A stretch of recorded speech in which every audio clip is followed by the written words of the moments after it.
drink Oktoberfest any time of the year. Anytime is the right time. What do you got? Just a straight up Leinenkugels? Well, the original? Does it say original? That's just like delightful. That was a bottom of the cooler beer. Like we scrubbed some grit and some sticky shit off of it. So you reach into the cooler? No, it was nose goes, and I got this one. Did you go in the fridge or the cooler? I said you got Oktoberfest, a pumpkin beer, which pumpkin and beer do not belong. I'm just going to throw that out there. There's one that's like 10% alcohol. Unless you're a basic white bitch and maybe you're into that. Pumpkin beer will get you drunk as shit. I don't care. It's still pumpkin and beer don't belong. Mm-hmm. Plain and simple. And then there's 4 different types of Oktoberfest or Busch Light Apple. So did you get that from the fridge? And we're not college kids, so we're not doing the Busch Light cooler Apple. Beer out there too in the half rack cooler. That's your goodie bag right there. What? He is hiding the stuff. There's for St. Nick, is that we each get one from St. Nick? A meat lug full of beer? Full of beer? Yeah. Deer camp leftovers. There's a bunch of Busch lattes in there. Oh, okay. So they're partially warm then.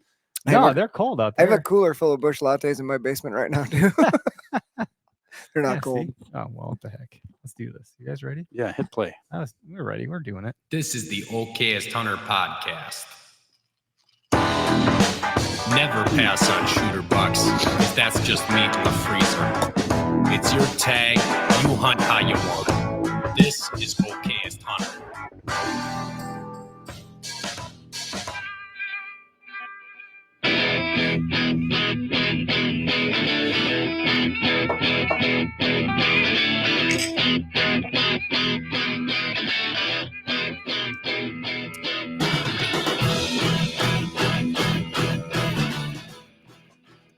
Woo-wee. We only have one more episode to go this year, and it's next week. Ooh, really? Yeah, I suppose. Holy crap. Good news train's coming through. Woo, woo. I could use a good news train. Unlike that movie with the brain cells. What's that one called? Inside Out.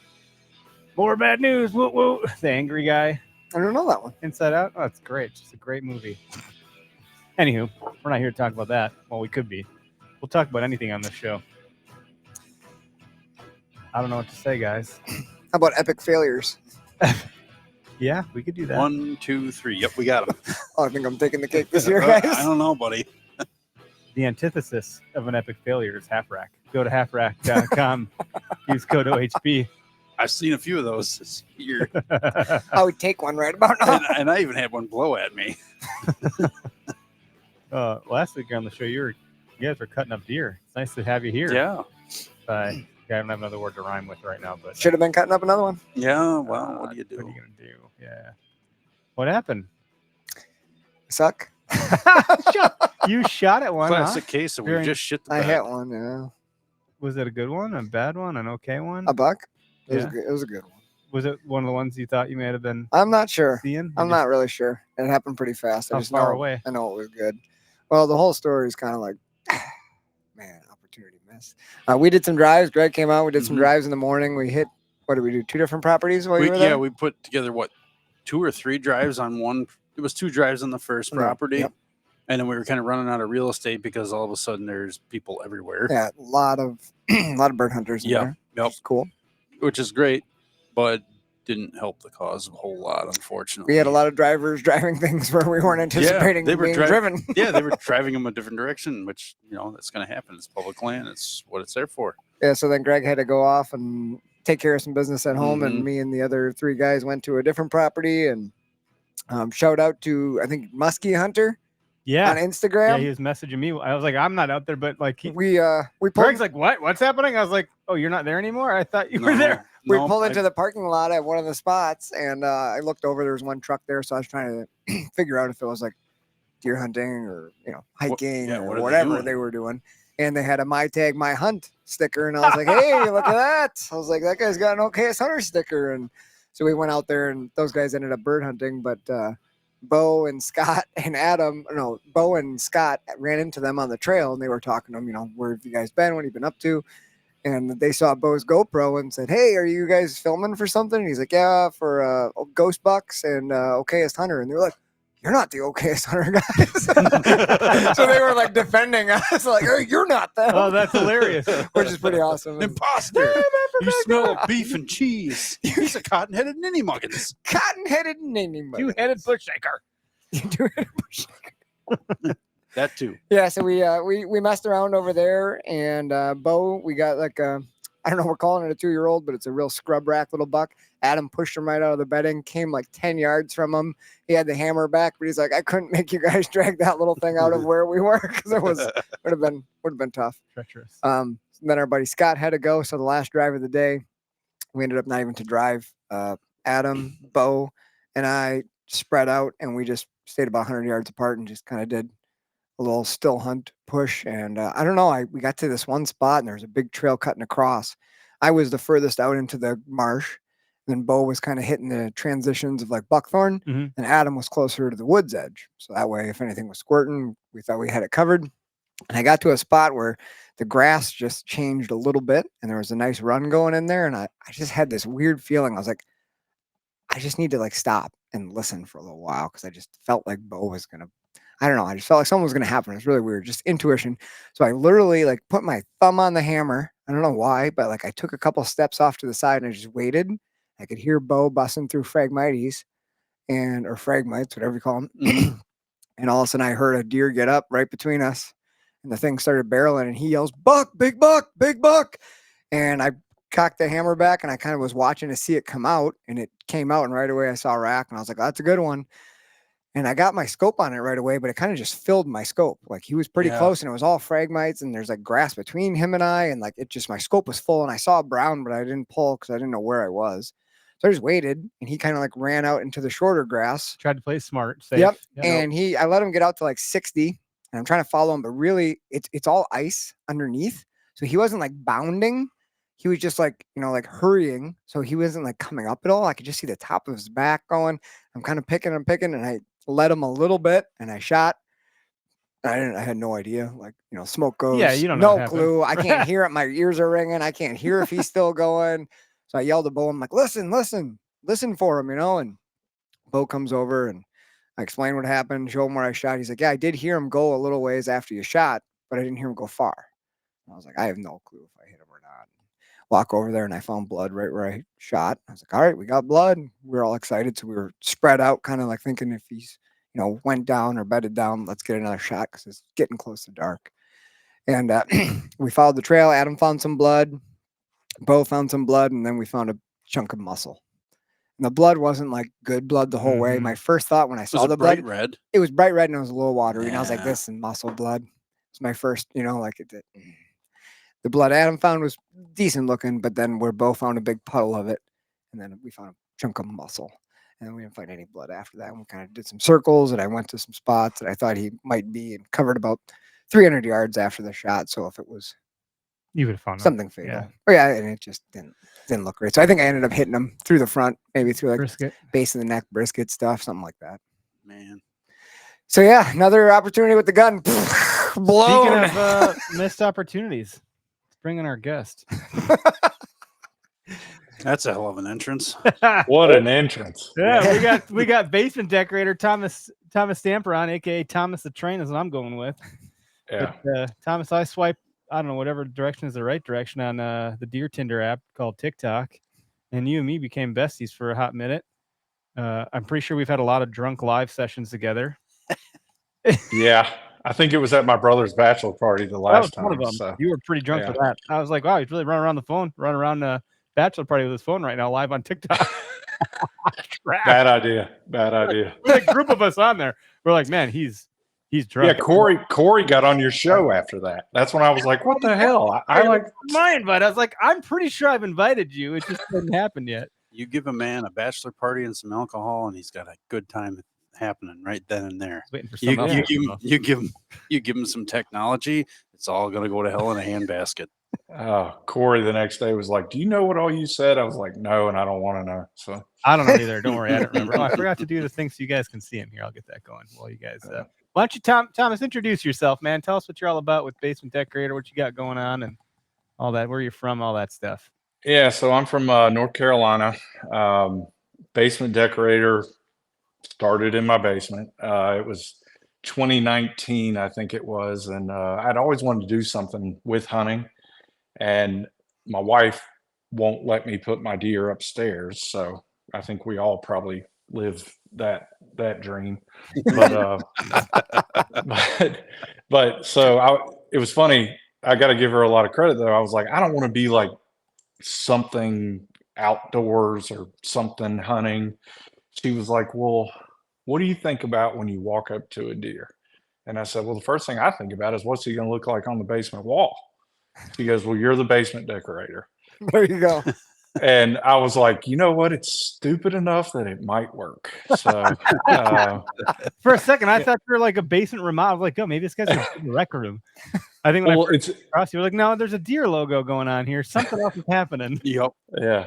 So it's funny because when I first started following y'all, it was back when you had the Okayest hunter thing. Mm-hmm. It was I think it was 3 years ago or whatever. But no, I've always enjoyed watching y'all's stuff and love sending reels back and forth with Greg, and of course going on lives drunk with Eric. So that's that's my brother-in-law's ex-girlfriend that did that sound effect. So I felt like it should probably get retired. It's sunsetted. And people it either really pissed people off or they liked it, and I was fine with both. Either way, you're not forgetting it anytime soon. Yeah. Well, cheers, by the way. I didn't get a chance to join in the ritual. On over there. What are you drinking on? What are you drinking on? Cheers, buddy. There it is. So this is out of North Carolina. It's called Defiant Whiskey. It's in the mountains of North Carolina. It's a pretty good local distillery. I like to buy local. So nice. That's pretty cool. Yeah, Calder said him with the Okayest Hunter sound effects. I don't think I have it on here. I don't think it's on this. I didn't migrate over to this. The old one? Yeah. I think Greg might have it. So. No, it's not on. Oh, it's not on that one either. Mm-hmm. Wow. I thought y'all were based out of Oklahoma when I first heard it. I was like, Okayest Hunter. I was like, and then I was like, oh, Okayest. I get it now. The Okayest. Okayest. Yeah, we could be the Okayest. I remember texting my brother, I'm like, can you do like a really like border Wisconsin / Uper Okayest Hunter? And so he did. I was like, yeah, it's fine. I was like, but I'd rather have it be a girl. I think it'll get less flack if it's a girl. So then 2 seconds later, his girlfriend at the time did it. And I was like, this is it. I don't need anything else. Thanks. Should bring it back. We should redo it. Anywho, dude, thanks for joining the podcast. Look at all those bucks behind you, basement decorator. So we know you can kill them and shoot them. And you can decorate with them. What happened this year? Let's talk about missed opportunities. That's today's. I think that, it's funny. I was listening to y'all when I was in the back room, and I think that's why I love hunting, because no matter how good you think you are, no matter how good last season was, the woods always humbles you. I mean, it just comes out and smacks you in the face. Anytime you get proud, anytime you get confident, it just says, hey, I'm in charge. Preach. Yeah, buddy. So, and I think that's honestly what keeps me going back. Like this year, Missouri, we were in day 3. I had a deer that I was chasing that we called Baby Achilles. He was that's cool. He was mega giant.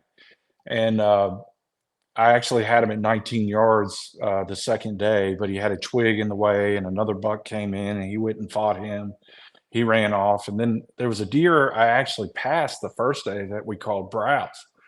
And I passed him. He was at like 25 yards. I didn't get a great look at him. I could have shot him.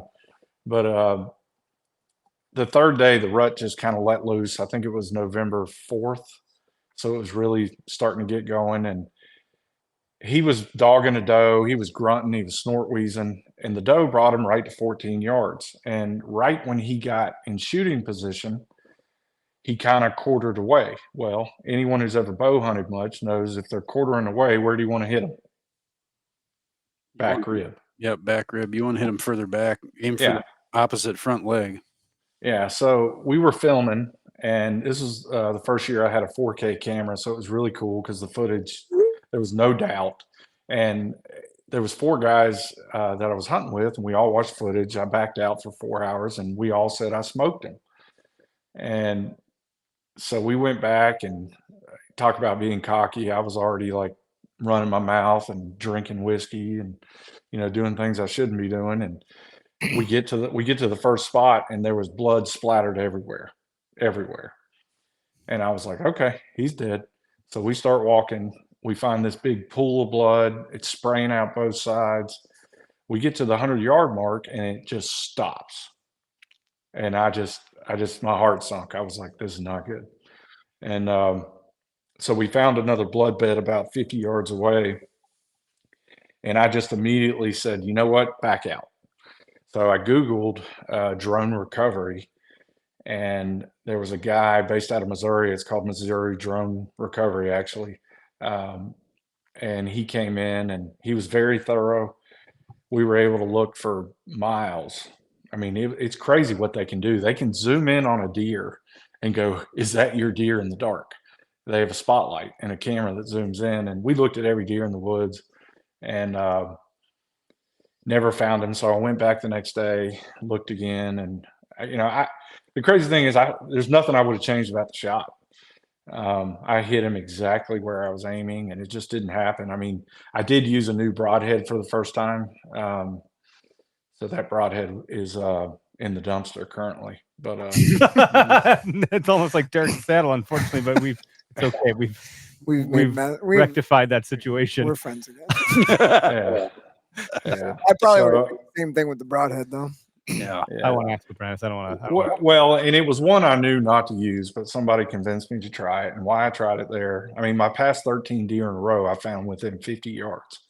So why would you change? An Indian could still kill them with stones that they would chisel themselves. Like you can kill them. Most modern tech broadheads, I feel like, should do the job. Yeah. So yeah. Sorry about that, man. That's always tough. Yeah. Yeah, I mean, it's tough. And then like today, my brother calls me at lunch and he says, I shot the biggest buck of my life. He's a relatively new hunter. And we get out there and look forever and didn't find it. So he's out there with a drone guy right now. So well, fingers crossed for him. Yeah, hopefully finds it. It's interesting. Yeah. With a gun, it's I mean, I don't know. The range is further, it's very lethal, but the intel you're delivering you more shock. You get you don't get the arrow to tell you the story about like what's on the fletchings, what's on the arrow, what did I hit. You get a point of impact, some blood, hopefully, and then beyond that, it's kind of like track and see what happened. Unless you get to see it go down if it was a really good shot. But I mean, the nice thing about gun is you get range, so it gives you a little bit more reach out and poke someone kind of essence. But then that gives new challenges, especially in big woods. Like where I shot the little 8-point here, that's like a 100-yard shot, but sitting there didn't seem or feel like 100 yards. You walk over like, oh shit, where was the point of impact? Suddenly everything gets really confusing when you walk far enough away from your spot. I think. No, I agree. Well, especially if you have other deer around, like you were looking at that doe too, and you're going. As soon as you took your attention off of where you shot at the buck, you're watching the doe, going, should I not? What do I do?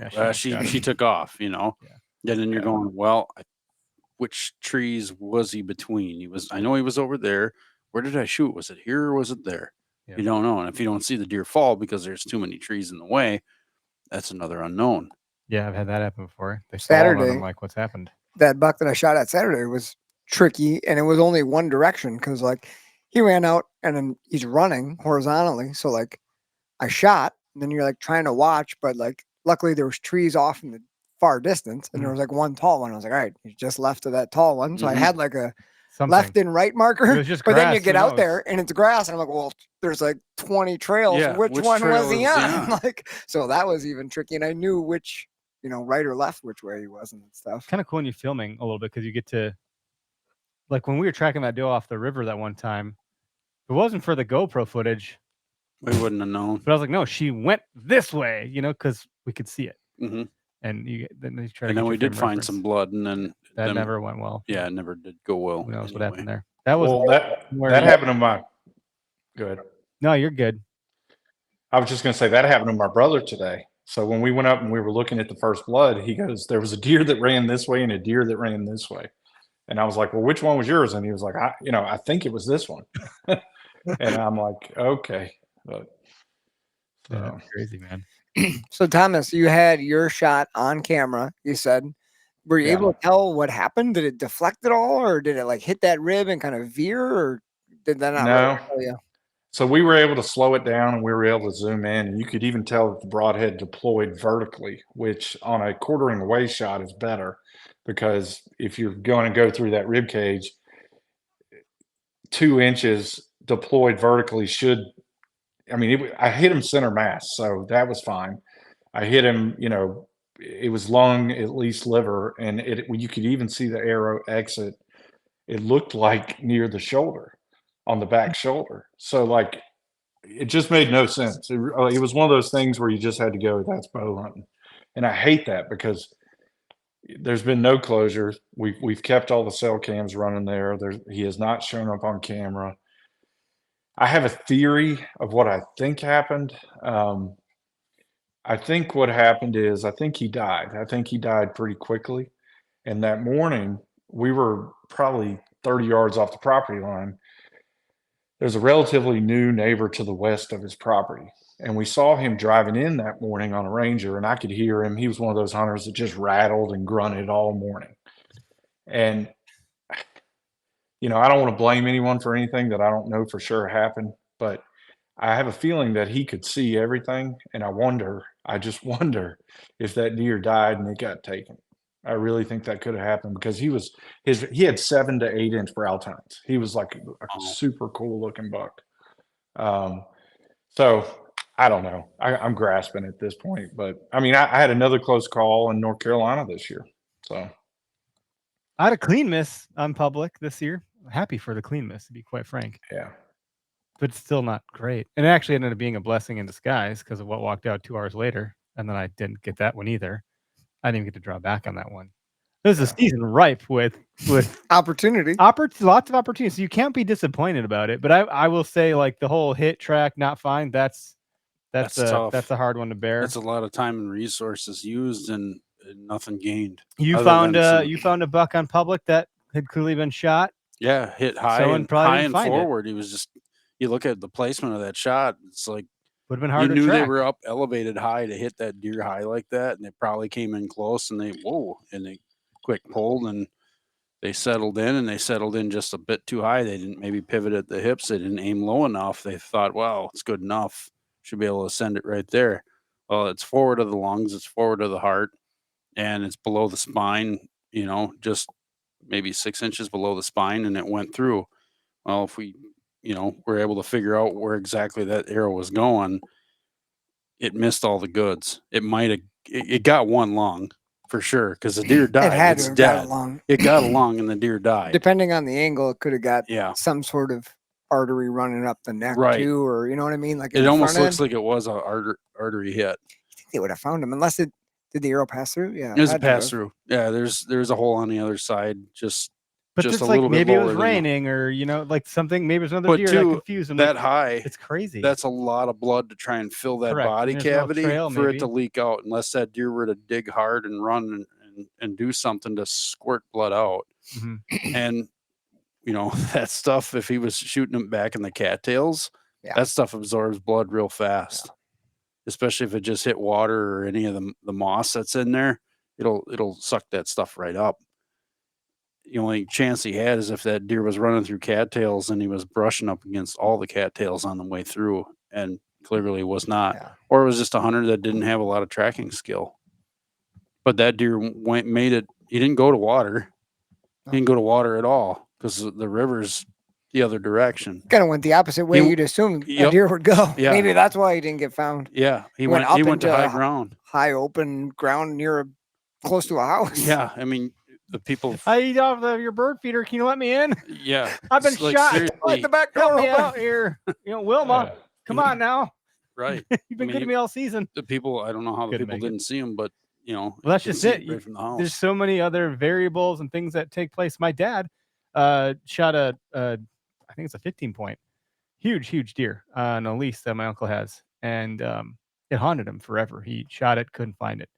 And there was another deer in the area, so I think that deer confused them. Then it rained, blood trail dried up, never found it. My dad was sick to his stomach about it for months. I mean, like, call me just in anguish talking about it. And then my cousin was shed hunting the property the following spring, and they found it, like not far from where it should have probably died, where they were like right on it when they were looking, but just not seeing it because of cattails. And it was in this marshy stuff, and based on where it was at, it was preserved pretty well. Like the mice didn't get to it or anything like that, or the squirrels. And then my cousin confirmed it was my dad's arrow because he used an aluminum, whatever it was, and it was his arrow broke off in there. And so, yeah, it's Chuck. Oh, wow. And so my dad got it mounted, but like never got to tag it, never got to, it probably would have made the books and all this stuff. Wow. Not that that matters Still good to necessarily, have but closure, like he had though. closure. Just finding it is a huge thing. So that's, it happened. I had a deer I shot gun season a number of years back. The one that is behind Greg I've talked about, the one that my buddy Joel sniffed out of the woods. And enough things just kind of happened in such a way that made me believe something else happened than what actually happened. And then where he found him, it all eventually made sense when we kind of played it out. But like there was another hunter that was in the area. One of our hunting party friends, or my buddy's brother, was across the ridge from me. He's like, "Oh yeah, I definitely heard it here." But then I heard something over there. And we saw this other hunter and we heard a shot. And then we were just like, oh, he must have shot it and went that way. And that hunter disappeared. And we're like, well, maybe he went to go track it. And then we were just assumed it was done until my buddy Joel found it. Yeah. So it's like, what the, and it was definitely the buck. All 3 of my rounds were in it. All 3. I was just laying them down. That's back when ammo was cheap. Yeah, right. Yeah. Anyway, I think some people walk across a deer like that and they'll say, man, what a shame, stupid hunters, or you're not, how could they, well, come on. I think we've all been there. Tonight, walking out, I went muzzleloader hunting real quick after work tonight, and I'm walking out and it's about dark, but I'm going down a tiny little trail and a strip of thick buckthorn. So there's like one little area they walk through. Find this much of a broken arrow laying in the trail. Imagine that. Fletching's got gut on it. Probably sticking out of the deer. Deer runs through that little thicket, snaps off. I just, immediately when I saw that, I was like, somebody's heart is probably broken. Mm-hmm. You know what I mean? Like some deer's dead somewhere. Some deer's dead somewhere, and the guy really probably hurting. doesn't have it. Yeah. Happens. Sucks. It sucks. This is a very depressing episode. I'm very sorry for all the listeners here that are tuning in. We got a few folks watching live. If you want to call, I'll put the number on the screen too. We can always invite some callers. And if you got a story to share. Jeez, I'm just blending. Let's talk about what's coming. Let's talk. I was just going to say that. What do you got going on? What are you looking forward to now? So I've got a buck in North Carolina. He's the biggest buck I've ever Thomas, I was going to say fishing. I'm sorry. I'm just kidding. Do what? Fishing? Yeah. Fishing. Yeah. No, go ahead. I'm not a very good fisherman. But this buck in North Carolina that I've got, this property is only 40 acres. So there's a lot of property line issues and stuff like that. But he has just been on camera constantly all season. So I don't like hunting one buck. I don't suggest it. It's thoroughly depressing and frustrating. But have you ever had it happen where you just get so sucked in, that's all you can think about? And like, I passed a deer the other night that any other year in North Carolina, I would have been okay with. I mean, he was probably 120-inch 8-pointer. But I didn't even grab my gun. I was like, what am I doing? But I'm just after this one deer, and I think I'm running 11 cell cams on 40 acres. So covered. So if he moves, I know it. But this property's an hour from me, so it's not like I can just hop in the backyard and go shoot him, for all the cell cam haters out there. But you know how they are. But, everyone hates something, man. Let me tell you. Apparently, you can't not butcher your own deer either. No. I mean, gosh, for heaven forbid you be a freaking father and get home to your kids after shooting a deer. It only takes 2 hours, Eric. You clearly don't know who you're talking to. You think it's going to take me 2 hours. Let me just say, Jesus. Yeah. But no, I'm headed back to West Virginia this weekend. I joined a 11,000 acre lease in a bow only county in West Virginia, and it's fascinating because these deer look like Midwest deer. The bucks are like 270 pounds, and it's the county we're in. It's cliffs, it's mountains. So like one of my spots, I have an hour-and-a-half ranger ride to get to it up in the mountain, and there's black bears everywhere. Saw bobcats, seen coyotes everywhere, and the deer are just massive. And we had a close call when I was there a couple of weeks ago, and somehow I talked my wife into going back. So I'm leaving Saturday, and I'll be there for 5 days. So we should be talking about your real skill then, which is negotiating. Must be a real nice Christmas present coming. Yeah. And then I'm finishing up my season. I'll be in my cousin owns a ranch in South Texas. Cool. And I go there every year, and if I die, that's where I want to go. That's where I want to be buried. South Texas is, I mean, this is not high fence. It's, wild, free range deer. And it's unreal how many, like, I even hate putting scores on deer just because I could care less what a deer scores. If it makes you happy, freaking shoot it. But you'll have 10 140s in front of you, and you don't even think about grabbing your bow. That's how good South Texas is. So, I don't know. I mean, he put a 140. I start dropping shit pretty quick. Yeah. Oh, the first year I went, I didn't know what to shoot. I mean, for a North Carolina boy that had never seen a 130, I was like, what do I do? I mean, every deer is the biggest. Well, it's the biggest deer I've ever seen. Oh, that's cool. Hey, we got a caller, Thomas. You want to take some calls with us? Yeah, sure. I know who it is though, too. So it's a pretty cool call coming through. Hey, Clay, you're live on the podcast, man. How you doing? Hey, what's going on? Long time no talk on here. You got some news to report? I know. Can you hear me okay? Yeah, kinda. Yeah. What do you got? Do you got some fun stuff to share with us? Yeah. So I got this is Clay, and I've got my nephew Charlie with me, and he killed his first big buck this week or last weekend, I guess. Hey, congratulations! So I don't know if you want to hear the story or not. Yeah. I mean, this is a good reprieve from our depressing topic, so let's lighten the mood a little bit. Yeah, congrats, Charlie. Let's hear it. So I got there about 2 o'clock. The afternoon was pretty slow. I saw a couple does and stuff, but watching this doe in her fawn, I see these big white horns coming out from behind this hay bale. I was like, oh goodness. And then he starts to herd around this little doe fawn, and I grab my rattling antlers, and I rattle really loud, and I grab the grunt call, and I go, rant, rant, and I do a doe bleat, and he looks up and starts to run across the field. He was about 150 yards, and then he came into 50 and started to get suspicious, and I smoked him.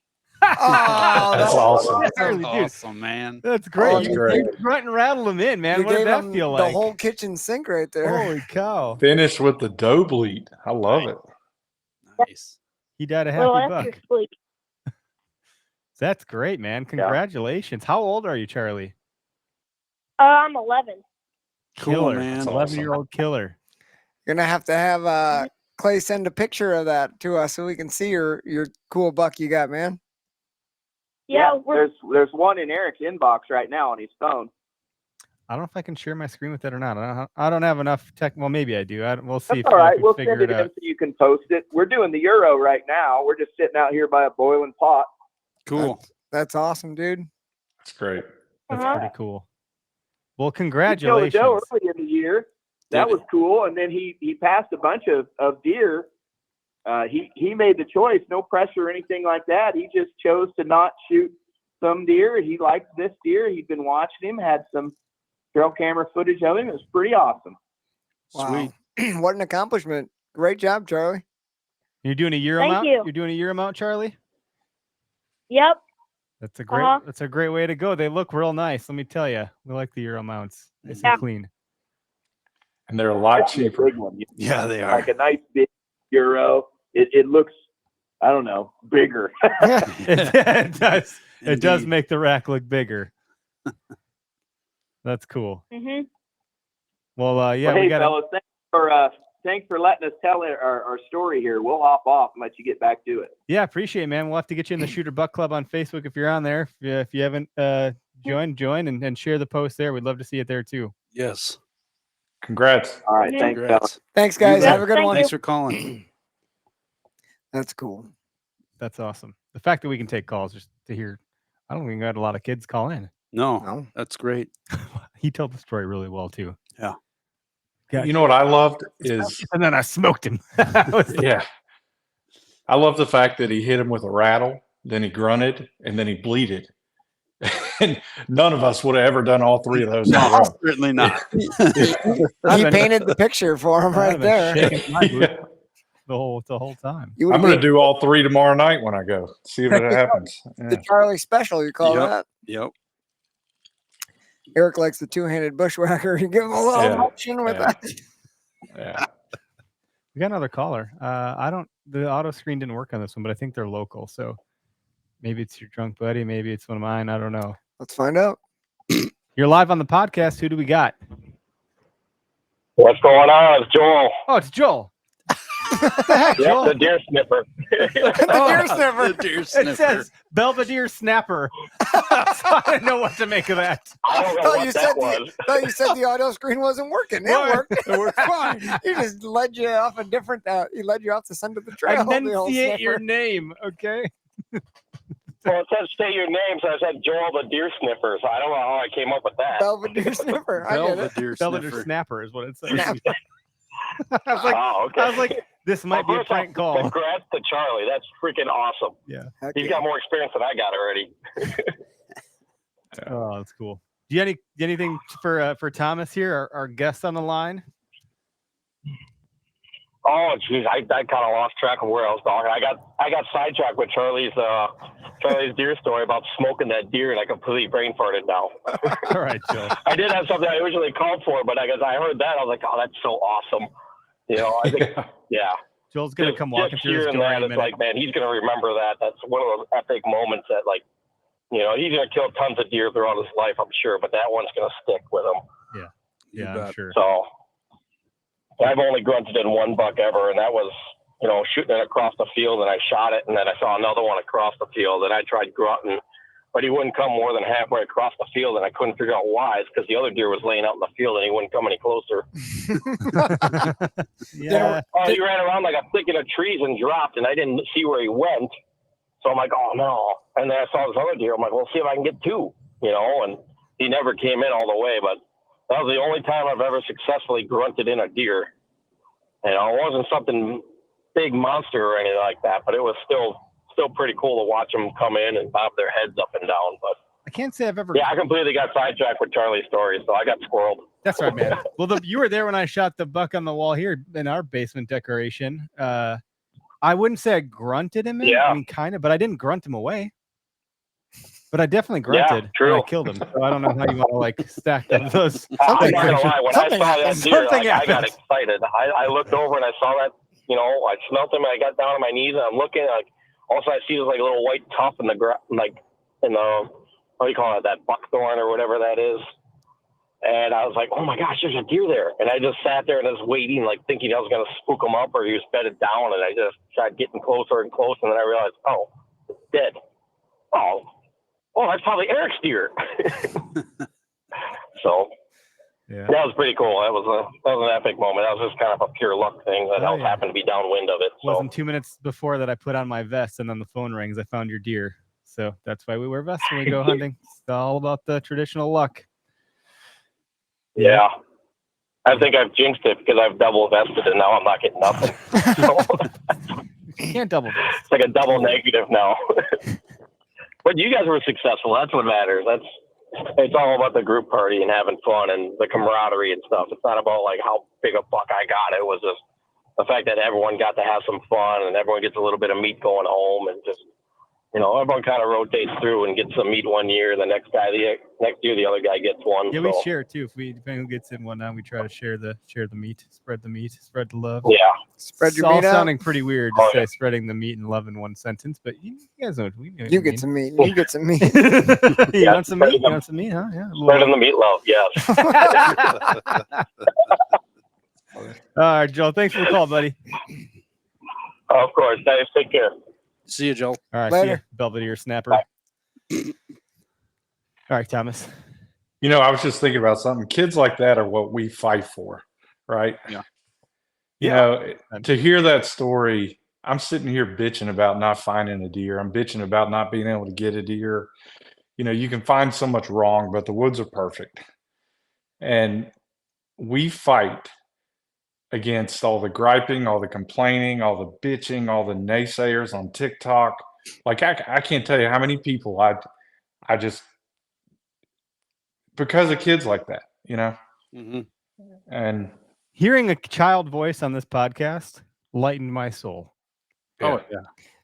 We all lit up when he started talking. Oh, I saw it. Man, great. It makes me think of like on social or whatever, like you hear there's people who complain about the youth hunt and their target deer getting shot because, these kids get to go out with guns and like there are people who complain about it, but like it's easy to complain about it because you didn't get that chance. Like Thomas was saying, we're all bitching that we didn't get our whatever, but to hear and to like, if you heard that kid talk about that give him the chance they any had, time of the day, you would give it up 100,000 times to let that kid have an opportunity. Like that's if your ego is so big that you can't let a kid win over yourself, get the hell out of here. You don't belong here. Yeah. Well, I mean, hunting is so much more fun when you share it with someone, when you share it with a kid, when you teach a kid how to hunt. And I'll give you a great example. It's not a kid story, but last year there was this buck that I was chasing who at the end of the season, I saw a Facebook picture and I was like, I know that is the buck that I was chasing in North Carolina. So I reached out to the guy,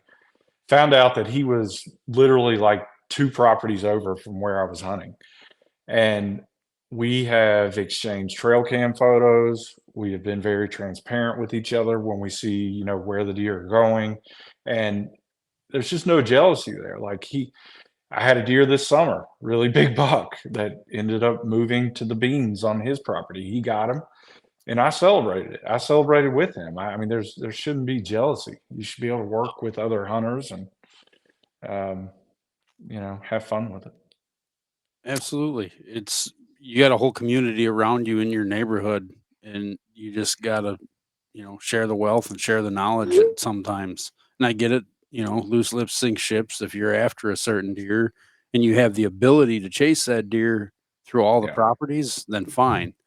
But if your border ends 20 yards away from your tree stand, you've lost it.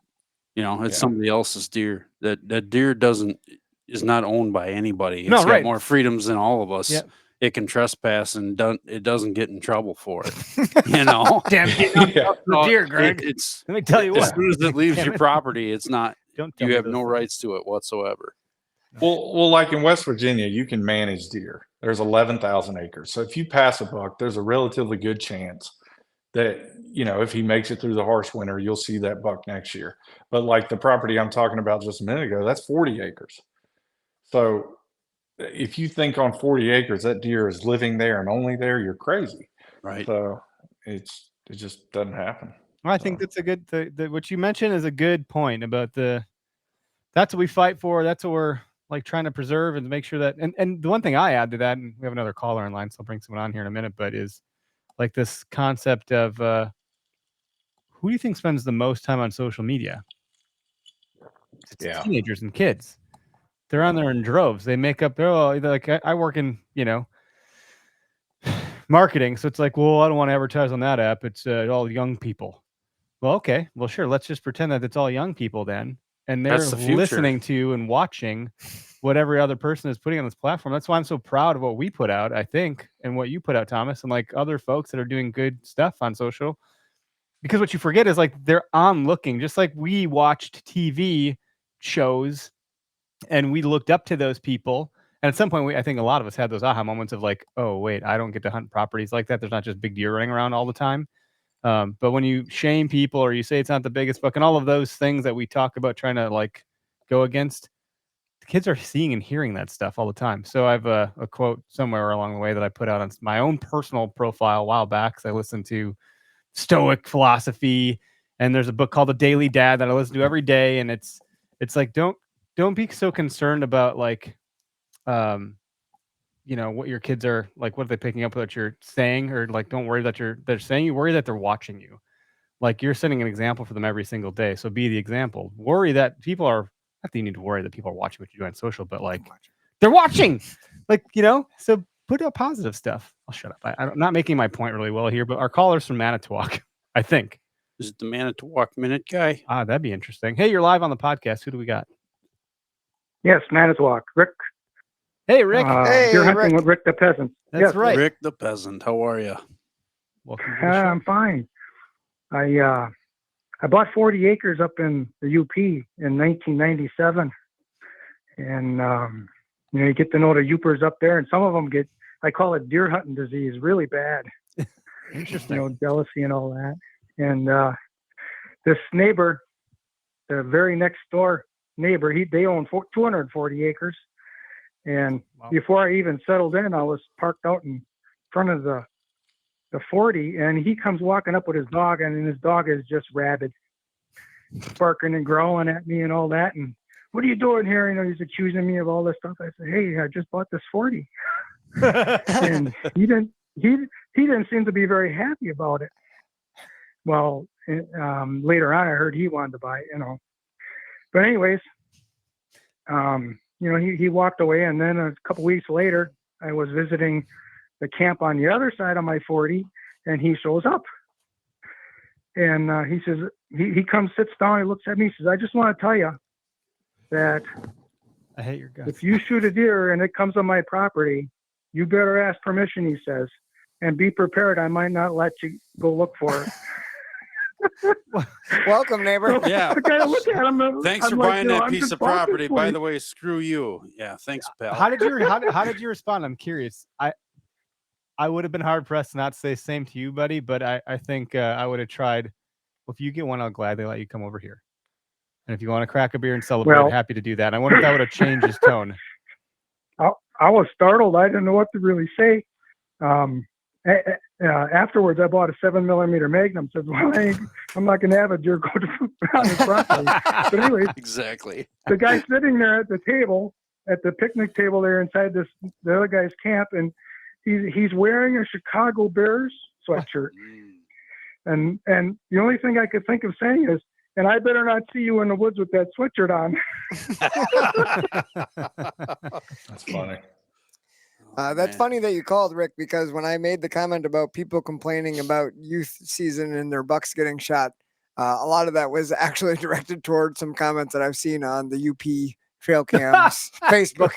Because there's it is. I mean, there's a lot of people, grown men, whining, bitching, complaining that kids are shooting their deer. And that's just unbelievable to me. I think they get this deer hunt disease so bad, and then when deer hunting's over, everybody's friends again. Yeah. It starts September 1. Barbed wire goes up October 1st. That's right. I actually got to know the sheriff of the county up there, and he was telling me some stories, and you just wouldn't believe it. He just shakes his head when he's telling these stories. Wow. Yeah, I liken it to a bit like road rage. You forget there's an actual human being on the other side of that. I do have a bad luck deer story. I don't know. I probably talked too much already. Nope. I don't know if you want to hear it. Well, it depends on how many drinks you've had. Because if you've had a couple, we're happy to hear. But if not, I don't know. No, I'm just kidding. Go ahead. Go ahead. You got to share it. Well, I got this big tree just right next to camp where I like hunting out of, and I got to stand 25 feet in the air, and this was back in year 2000 or something. And I never miss. I don't shoot at running deer, so I never miss. And this I got to get this in the right order here. I'm in this stand, and I hear a loud crack above my head, and it scared me. And I look up, and here's two eagles. One is flying one way, and one is flying the other. Obviously, they clashed. And that's the weirdest thing.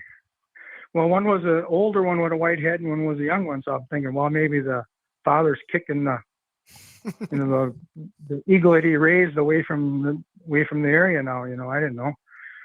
And a little while later, here come a doe, and she's standing broadside at 40, 50 yards, and I let her have it. Well, of course, in my defense, back then I had one of those really cheap smoke poles, and it's got the little nipple on the side, and you got to hold it. You hear the crack, you got to keep holding it, because bullet don't. Yep. That powder doesn't ignite for a little bit of time, A little delay. Anyways, it runs off, and I'm thinking that deer's dead. And it's really cloudy, and it gets dark really fast, and there's no stars or anything, and all I have is this little light on my hat, and I'm going to go find it. It's going to be laying here right really close. So, and fortunately there was snow, so I'm following tracks in the snow, and every time there's a brush pile, I stop and I'm looking in that brush pile.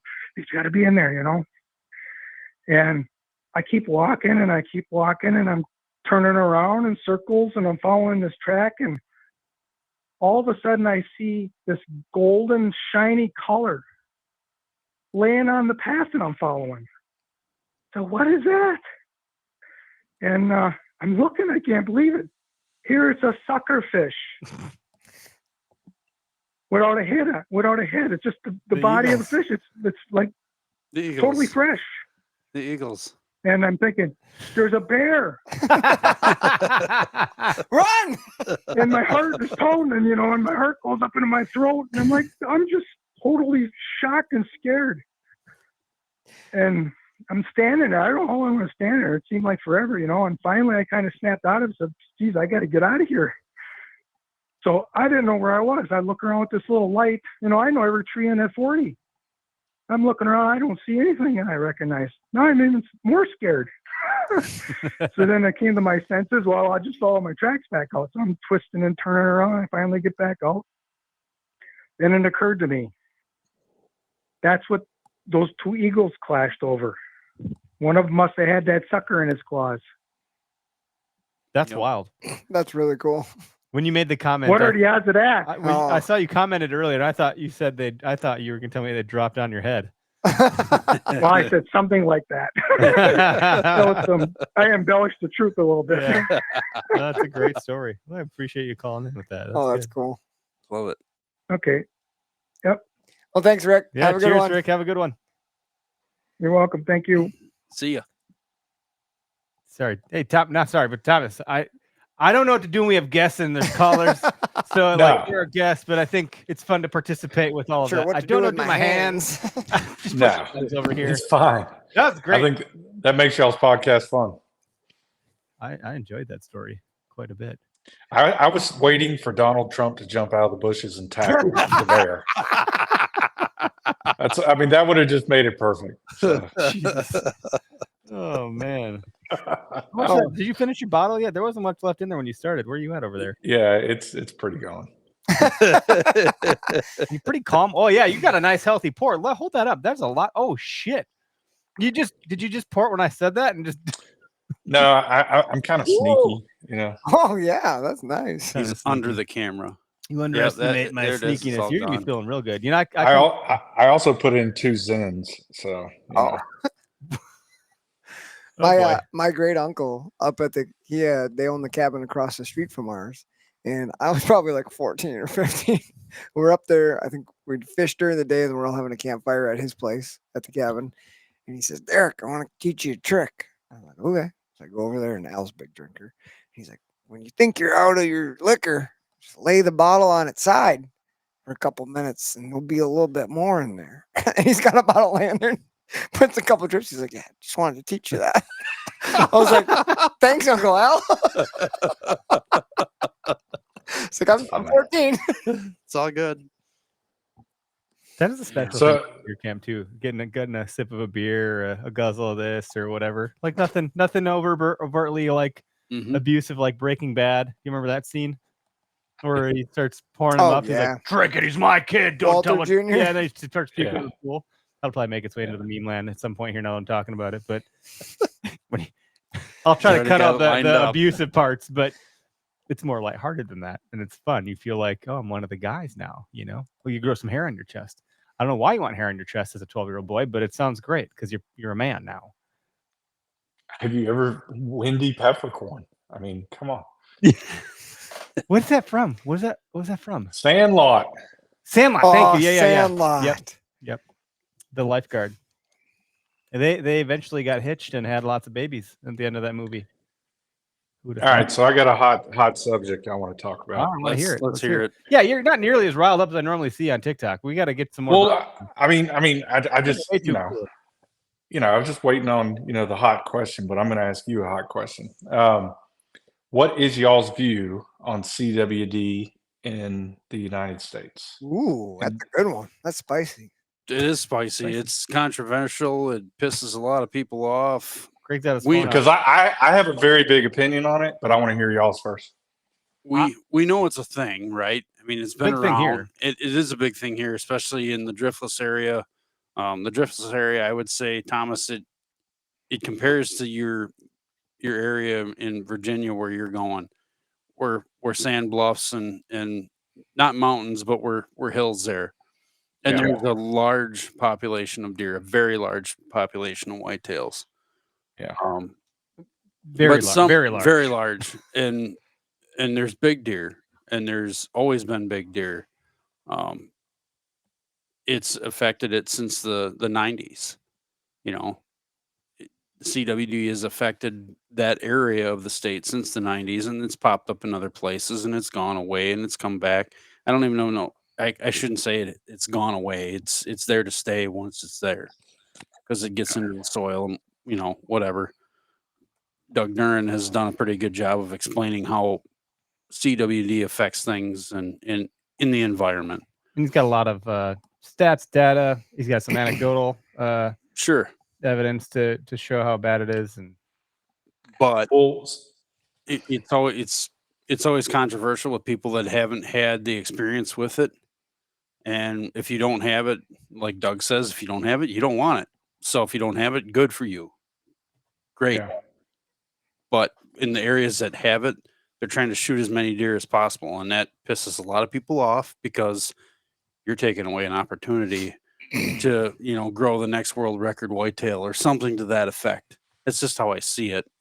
Well, it enters into and we'll air this out and let you have your take on it too, because I'm curious, because at this point I don't know it. I'm not going to fight you over it. It's fine. But I would I would never fight you, Eric. I'm scared of you. I would lose, for the record. I'm a terrible fighter.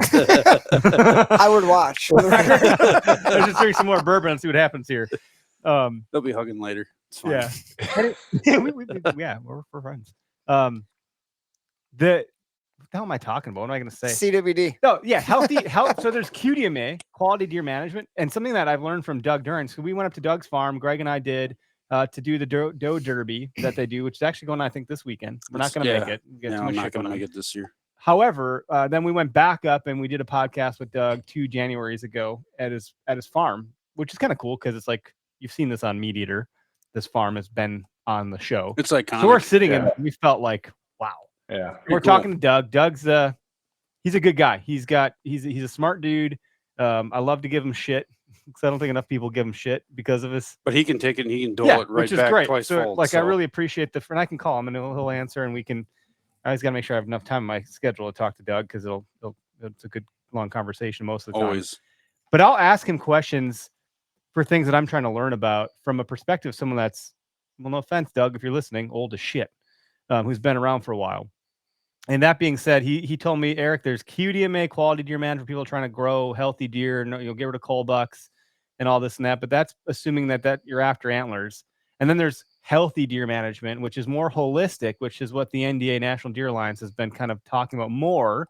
And that takes into account areas like CWD that are heavy in the driftless area of Wisconsin, as an example, where the young bucks are the ones that are spreading all of the CWD. And the example they're the most transient of the species. Yeah, think about the young 21-year-old at the bar. You're trying to bang every chick, right? Or the young girls trying to get kicked around and they get moved, and they're the ones doing all the breeding, by and large. They're spreading it the most. So if you kill those bucks, you're likely to stop CWD spread. Now, I'll end with this, and I'll stop talking. If asked the question, would you eat the deer with the CWD meat? Most people say, nah, dog. For that reason, I'll pass. I don't know that I'm comfortable feeding a CW deer to my children or myself. It feels weird. I don't think that there's no reported cases of that shit jumping to a human being, but you're also not going to eat a cow with mad cow disease. And I will add too, like if you end up shooting a buck that's really skinny and not doing very well at a certain time of year, you're kind of going, he doesn't look very well. I mean, you've cut into a deer that very possibly had it, and things just didn't look right in there. You're going, I'm not eating this. There's just that's no way. That's one of the measurements I'll take against that stance is like, well, would you eat it? Some people would. They don't care. You know, if you're towards the end of your life, most people won't. Some people would. And then there's the we don't want to waste the resource. But then there's the let's play ignorant and like, I'm not going to test it because I don't want to know. I don't even want to know. I never knew before. It's not even a thing. I'm going to pretend it doesn't exist. I'm going to eat the deer regardless. And I think I could understand that, actually. You got a fish and it's got all those black spots. You can eat that fish. It's edible. Is it good to eat? Probably not. Right. Especially So then if it's you're got kind of little you just yellow get a little worms weird. You get a growing little in its weird about meat. it. You know, I'm like, you know what? I'm not going to eat this fish. That's how I feel about the CWD deer. I don't know enough about it. It makes me feel gross and uncomfortable. My wife will be like, hard no. She's already weird about venison anyway, so that'll throw over the edge. So like, that's not going to happen. So that's all I'll say about it, I suppose. All right, 20 minutes late.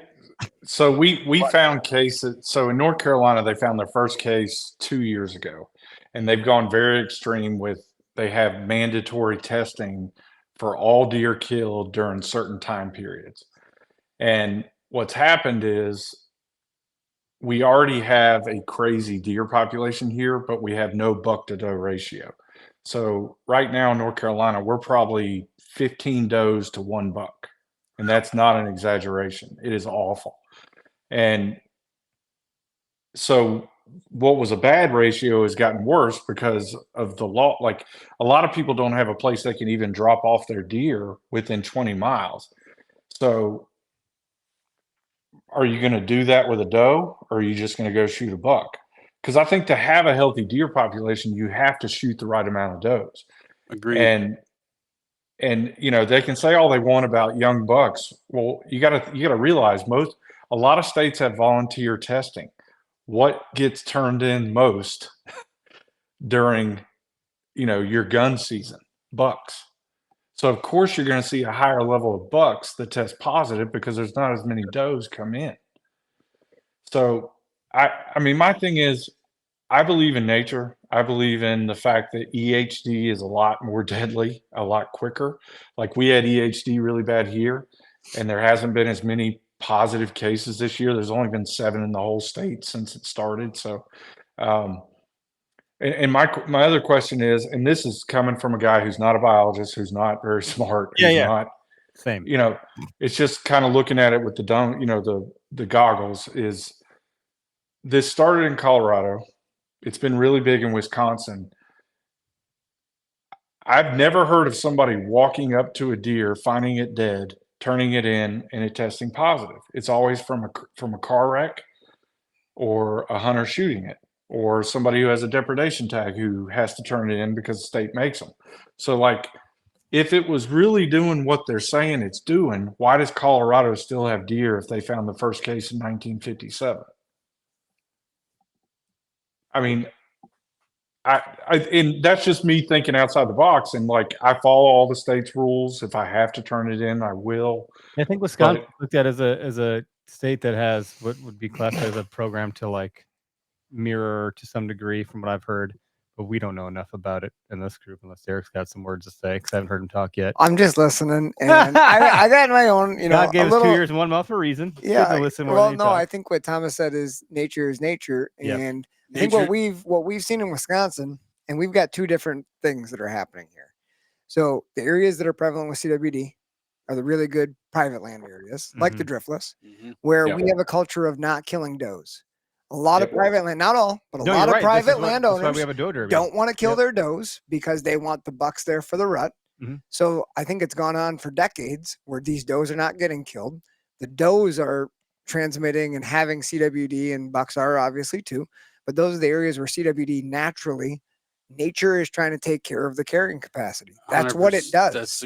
That's why EHD exists in areas with high population. Yeah. We've created that population by not harvesting a good number of does.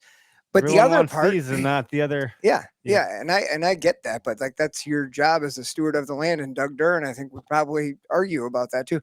The other thing we have going on is we have CWD introduced through deer farms in Wisconsin that has been deer escaping from deer farms from also populated areas of deer that are highly concentrated, and then they spread it. So we got 2 different ways of thinking about it, but I think the one is very preventable. You got to figure out a way to manage does on private land. Yep.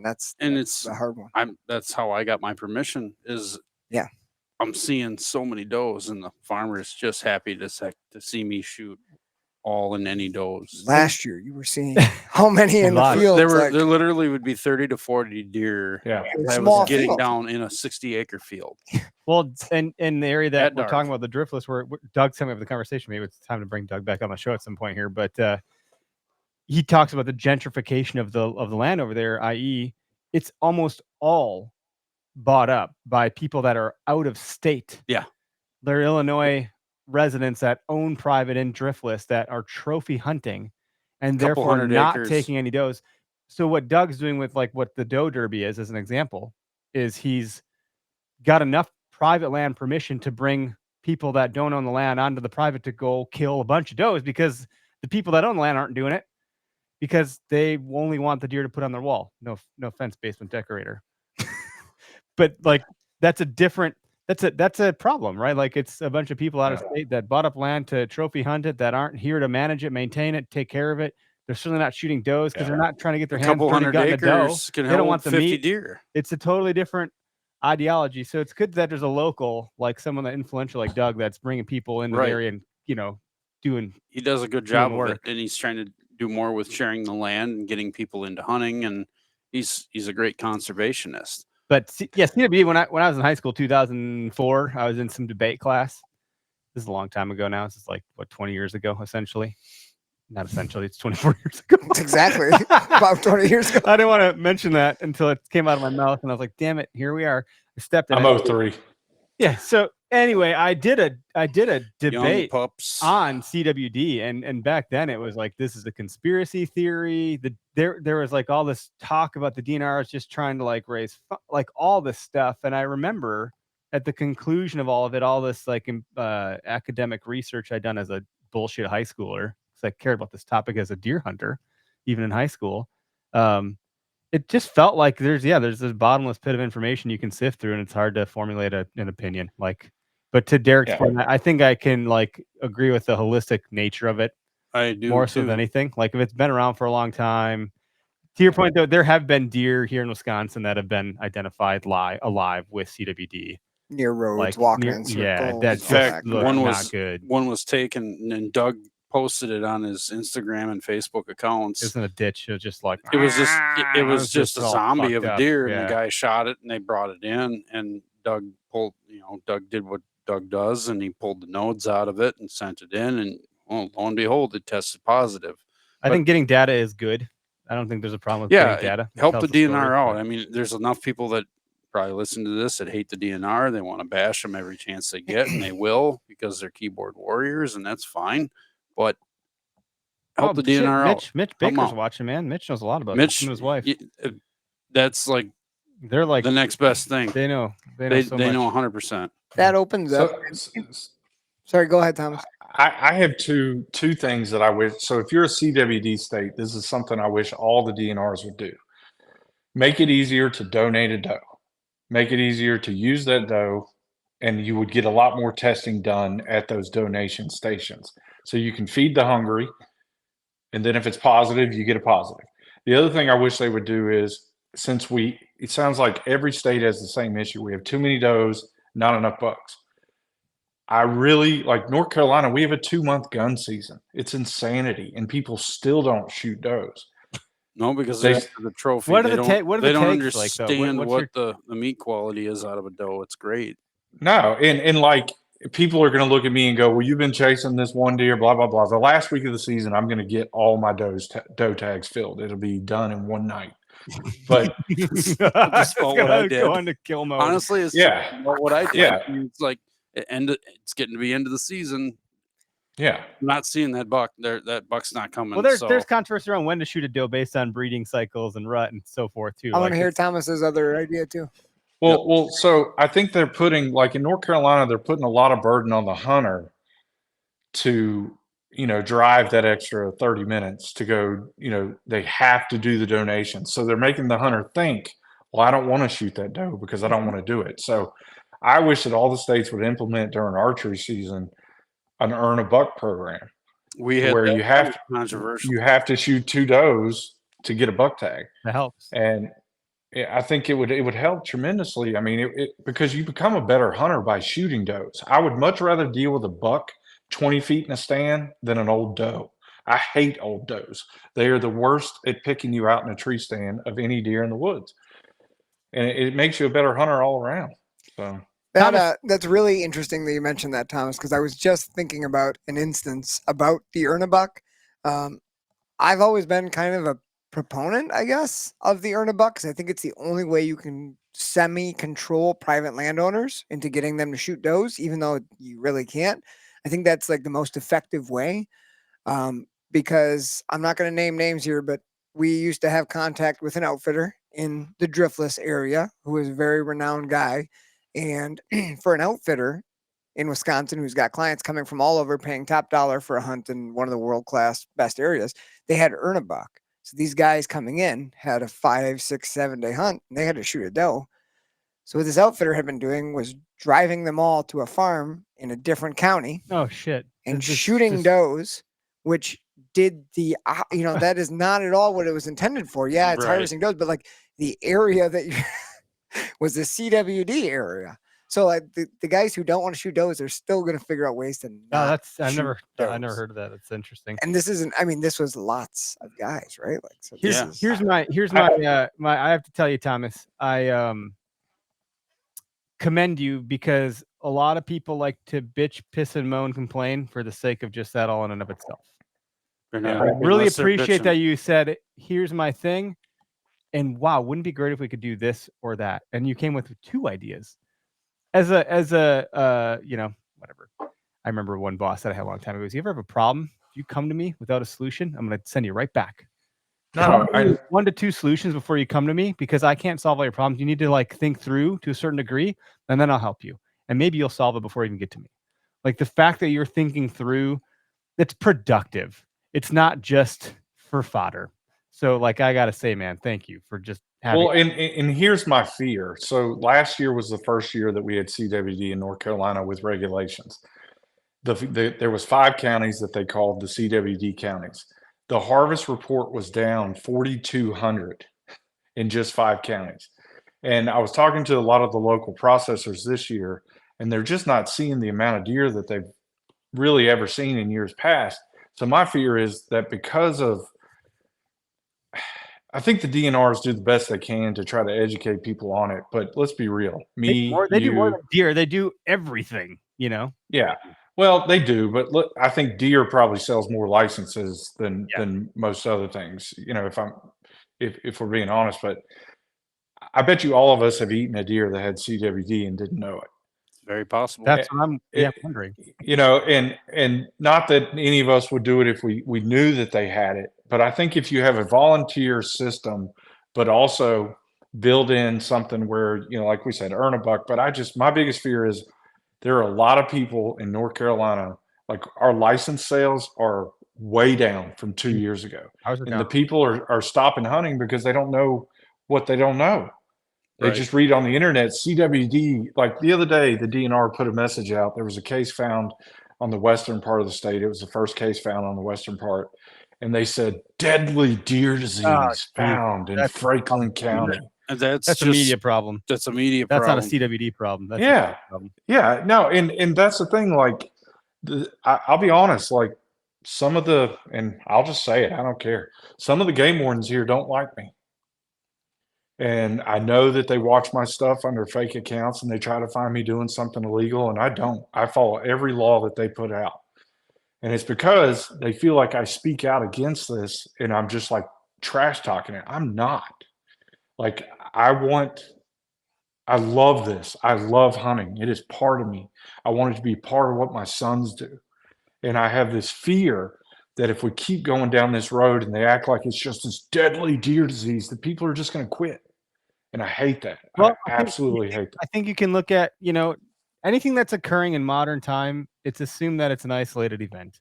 The fact that this dates back to 1980 for what Mitch had said, or if you go back to 1950s, you know, to what you were talking about, this has been something we've dealt with as a country, state, community, whatever you want to call it, in some way, shape, or form. So because it's a part of history, if you could look back at the Wisconsin example of the early 2000s, late 90s, you get a sense for exactly what happened and how it went. And here we are today. We're still here. Like, and, you know what I mean? So like I'm softening the blow a little bit of the concern you have. I think it'll have an impact, but just like stocks, things ebb and flow. And that's one component, though. There's so many things that us hunters have to worry about that could take our heritage away. This is one of them. I can kind of stir this pot of meat just a little bit. I can guarantee you that most of us, the love meat.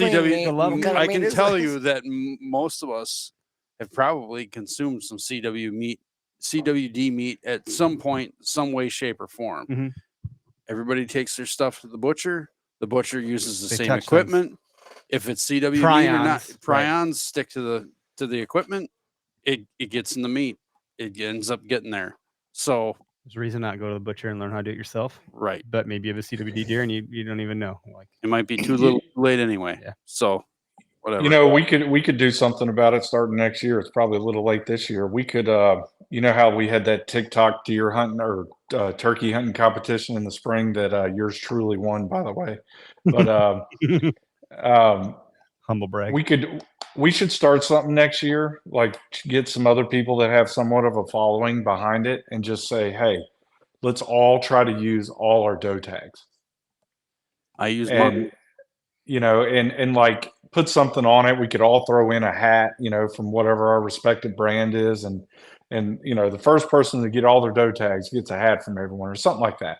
You know, just something dumb. I dig it. I like it's not dumb. It's for a cause. Let's do our job as conservationists and hunters. Mm-hmm. Let's fill our doe tags as much as it might pain you to do so. Do it. You won't be the guy bitching about poor quality meat at the end of the day. It get comes them tested, down. don't get them tested. You kill a hot doe, you just kill the decoy right in front of you. It's fine. There'll be another one there to replace. We got another caller in, and I'm happy to bring him on. It's Calder. You're live on the show, Calder. We're running into the seven-ish hour, so we'll keep her moving here. But what do you got, buddy? Hey, how you guys doing tonight? Can you hear me okay? Yes, loud and clear. Very clear. Good. Okay, I'm trying out some headphones tonight, so it's a little more clear. Sounds very intimate. Yeah. You guys hear me okay? Okay. Well, I could take them out of no problem. No, we like it. Take something else off. No, okay. I'm just hanging out in the garage here, having some brews and listening to the podcast. All right. What are you wearing? I don't know. I guess I'd turning red. I can feel him blushing. A message of hope to Thomas. I don't know. It reminded me. I was just listening to the Meat Eater podcast, and they had the Cornell Lab of Ornithology people on, but they were talking about CWD for a little bit there. And I guess, you know, I don't know, I'm not too much into it, but a few years ago, I guess, you know, they found some cases and eradicated it pretty quickly, supposedly. So I've never seen a deer or anything acting crazy like that up here in upstate New York. I'm up here just east of Lake Ontario, Thomas, by the Adirondack Mountains. So, yeah, I mean, there's a lot of farmland out here and people shoot a lot of deer. They're kind of almost seen as a nuisance out of here. A lot of vehicle accidents out here and whatnot. So a lot of deer get shot. I've heard of farmers shooting, 10, 15, 20 does and letting them lay, to guard their crops and whatnot. Yeah, go ahead. No, we were just responding to the dead doe in the field. Yeah, it's a lot, and it sounds like a waste too. And it's for me, for somebody that goes out and hunts. So up here in New York, I get 5 to 6 tags every year, depending on the rifle season lottery doe tags. But I get 2 bow muzzleloader tags, and then hopefully 3 rifle tags, 1 buck and 2 doe. But I look at does as freezer fillers, just like that meat. And I hunt bucks. I love to shoot a buck, but I'm not going to pass up on a decent buck or a little buck because I'm waiting for a racker. I'm just out there for the adventure and to shoot them. Well, you did a track hunt, man, that I think you posted in the Shooter Buck Club, and that's a really unique style of hunting. You're like basically the next Hal Blood on the up and coming list here. Like that's pretty freaking crazy to have done that. And there's something about that style of hunting though that's just so awesome and fun. Seems very romantic. It is. I don't mean romantic in a sexual way. I mean like romanticism in like mean it how you mean it. Yeah, you said it already. You already dropped the bomb. But anyway. Yeah, we've already been. Yeah, okay. I'm gonna get all red in the face again. Honestly, that style of hunting, I've lived here all my life near the Adirondack Mountains, and there's really 6 million acres of public land that, they say you're you're a public landowner. And so, you know, it's intimidating to try to get out there and just overcome that task and try to shoot a, you know, wild Adirondack buck. But I got out, you know, I got a little courage. I actually was planning on going out the day before, and we got dumped on with a foot of snow. So I woke up and had to clear my driveway, had to clear my neighbor's driveway, a couple older ladies.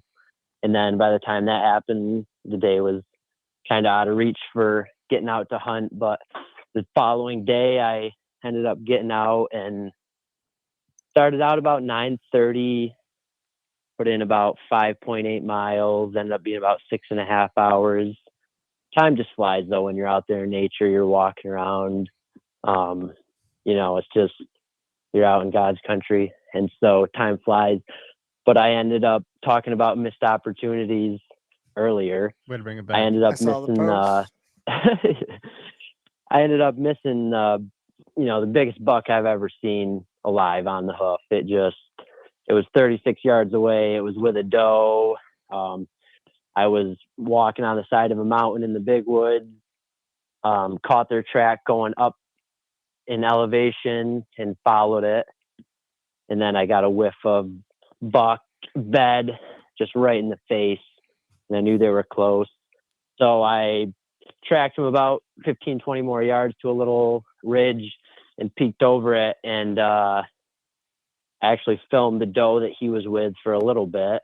And then I noticed him, and then I tried to get a shot on him, but it was, you know, it's pretty thick brush up there. So he got away, and I kept tracking. And then on my way out to the vehicle, I stumbled across a track that was breaking out of the woods that cut across my tracks going into the woods. And the track was going the same way I was. So I followed it for about 50 or 60 yards. And I peeked around the corner of a big pine tree, and this buck was just standing there broadside 18 yards away, looking right at me. I saw he had horns, and my heart just started thumping. Let's go. So I pulled up the 30-30 to my shoulder, and I let a round fly right into his rib cage. And I racked another round and just watched him, and he ran probably 30 yards and then just started wobbling and fell over. But that's a cool. It was, you know, That's when you start partying like a rock star right there. Yeah, party like a rock star. That's great, dude. Yeah, and you know, and I was out there all alone, and so I realized, you know, the work just started as soon as I killed that buck. I had the drag and the gut and everything, but it worked out good. And I got out, and you know, there were some people that I had met on the way in that were on the way out that had hunted in there for years, and they're all veterans, and they couldn't believe I got a buck. And so that was fun to just have people excited for me. And, you know, shout out to you guys too, just for always being encouraging. And we love, you know, seeing people a great have time. Success. It's very awesome to see, you know, especially when we're not having, at least somebody's having success. Sounds like a hell of a day, Calder. Yeah. Congrats. That's awesome. Yeah. Yeah, it was a great time. But yeah, just to a note of positivity for Thomas there, you know, the CWD thing, I think the thing to do really is to combat that negative media with just positive social media. You know, use your voice, whatever you got, get out there, tell your community, spread the word. You know, hunters are a big community, and we can take on a lot of big challenges too. So I think just keep a positive outlook on the CWD issue, and, you know, push ahead and make your voice be heard on, you know, your thoughts. I think what Calder just said is the key. And that's what I was kind of maybe mentioned before. Like, Thomas, instead of just sitting around and, you know, complaining or coming up with the problem, like most people, putting the blame on DNR, or, you know, they do this, they do that. That's so easy to do. That's, you know, the armchair quarterback, the keyboard warrior. The DNR can only do so much. They have to enforce the laws. It's on us. It's on We're us the to people do the out harvesting there. and do the managing. If you believe in antler point restrictions, you better be passing deer. If you believe there's too many does, you better be going to areas and hunting in areas that have too many and taking them out. Like, you're the person who's going to make the difference. Be the change you seek to make in the world. Yeah, well, Absolutely. Yeah. Absolutely, Gandhi. Yeah. Caller, we got another caller behind you, and I really am glad you called in. Guys. But we'll give Have you a good night. we'll get you on for Absolutely. your own Keep episode. Congrats on Good- that buck good to call. talk to you. Congrats, man. Thanks, We'll buddy. talk soon. You know what? Tomorrow night, I'm going to shoot every doe I see. I promise you. You do. Hey, okay, so this one's for you. This one's for you, Thomas. So our next caller is Mitch Baker, who lives in the Driftless, who's somewhat of a thought leader on CWD, and a good friend too. Yes, I've hunted with Mitch personally. We've had some really good dialogue on a nice ridge top during the Doe Derby 2 years ago, I think. Mitch, you're live on the show, buddy. What you got? Hey, how you guys doing? Good, buddy. Well, we're Good. How are you? getting into the bourbon. So how was your good. trip to Montana? It was fantastic. Awesome. Got my dad on a real nice mule deer.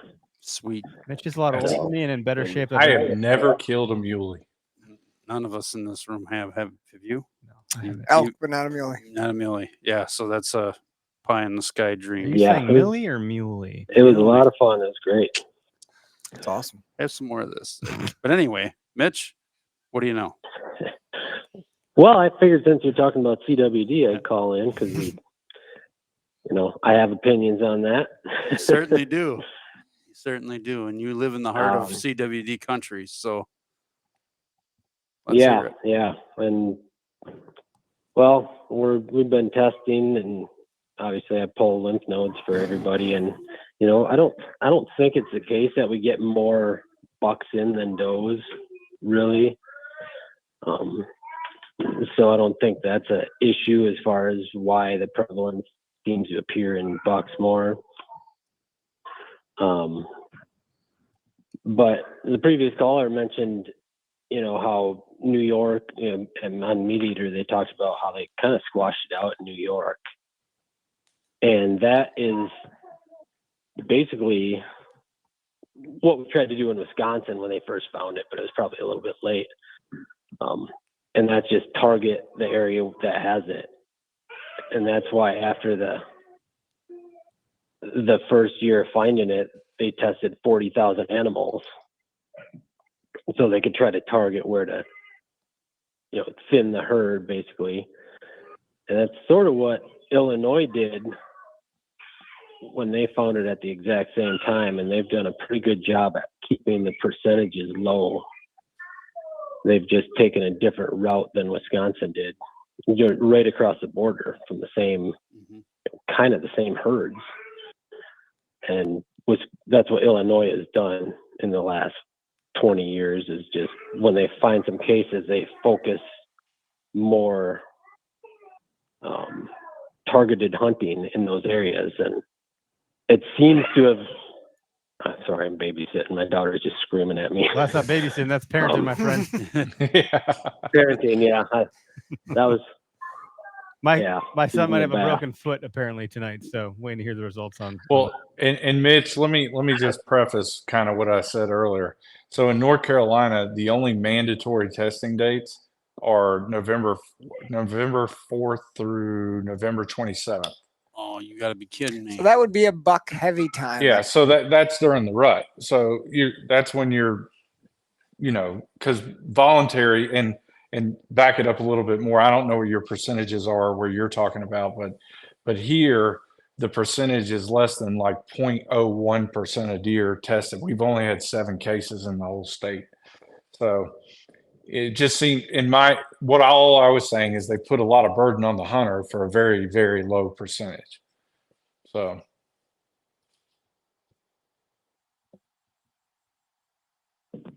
Yeah, that's certainly the case in places like that. And, it's tricky, especially at the beginning. And I think, you get, like you guys talked about it, the burden should be on the hunters to try to protect the resource, because the burden's on the DNR. They want to do the things, but it's up to the hunters to step up and do those things. The DNR can't do things without the hunters cooperating. And most of the things, like we used to have earn a buck, what happened to earn a buck here was enough hunters complained to legislators that the legislature in Wisconsin took it away from the DNR's toolkit. So now the DNR can't implement it at all without the legislature's approval. So that's something that basically hunters took away from the DNR to manage deer. And it seems like those are the things that tend to happen here. The DNR gets handcuffed by essentially hunters who don't like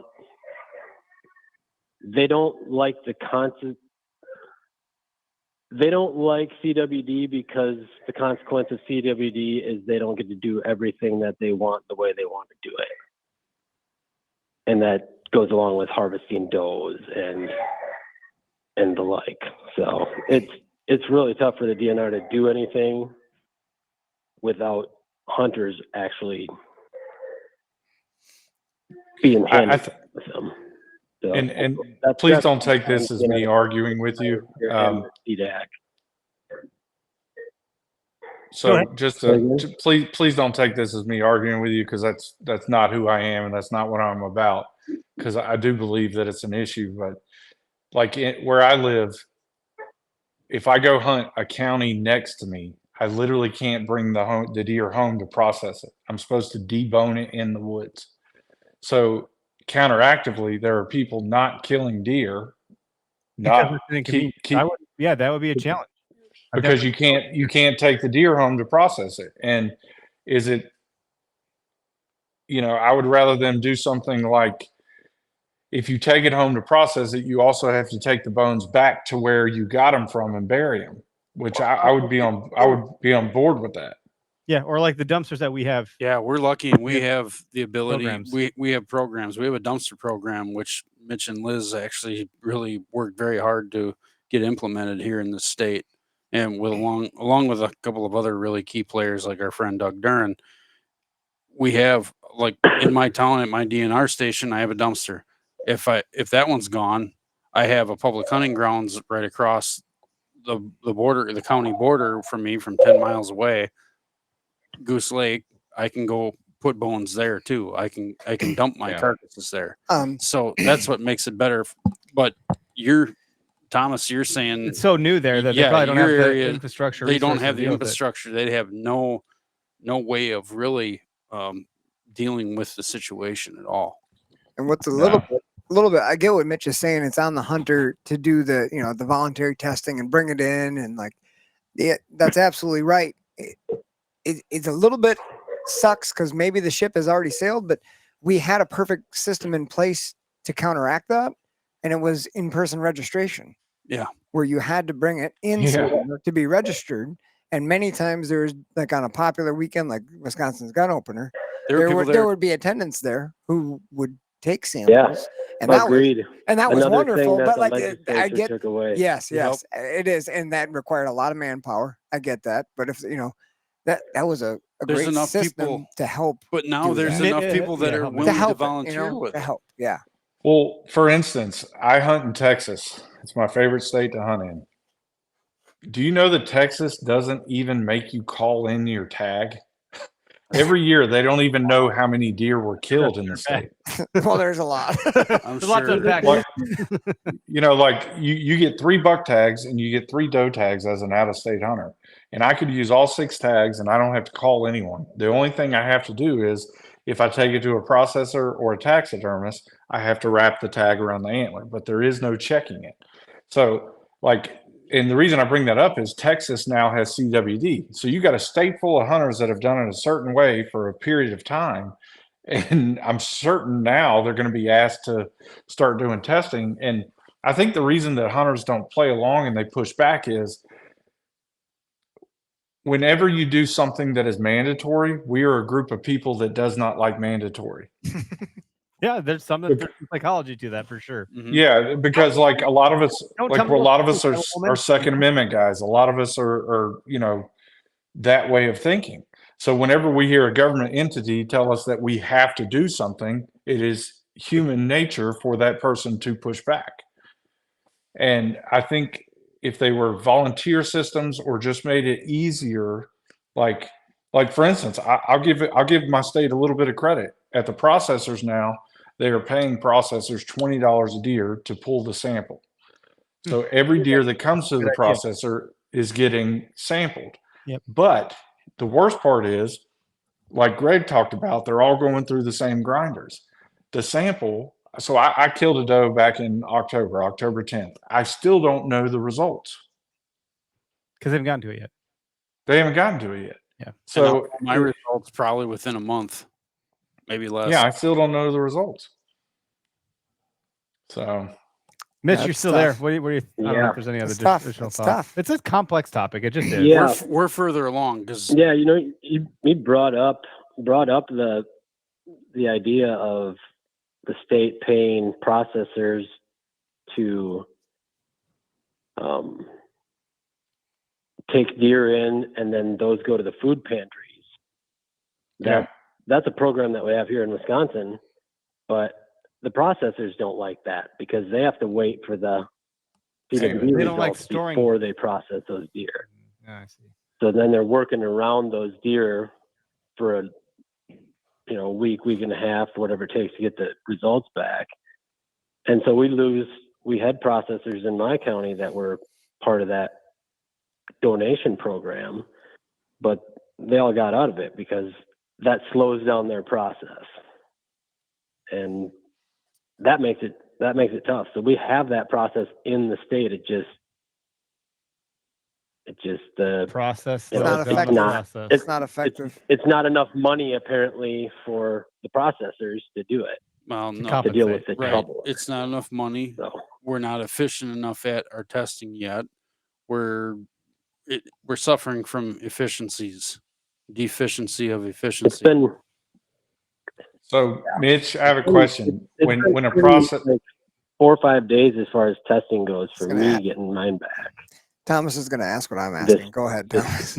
So when a processes a deer, does the state pay the processor to do that?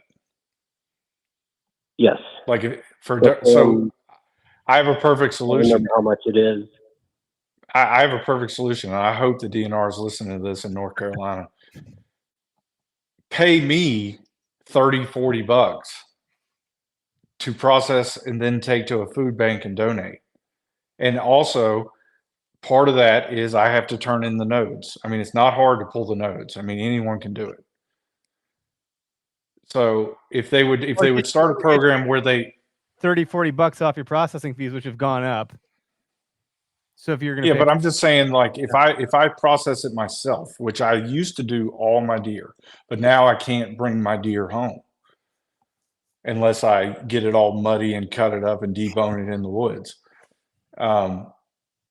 If I was allowed to bring my deer home, turn in the nodes, process the deer, donate it to somebody who's in need, and they sent me $40, guess what?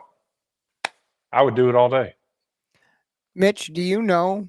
So the program you'd mentioned about the processors getting paid by the state, having to house that meat until the CWD test comes back.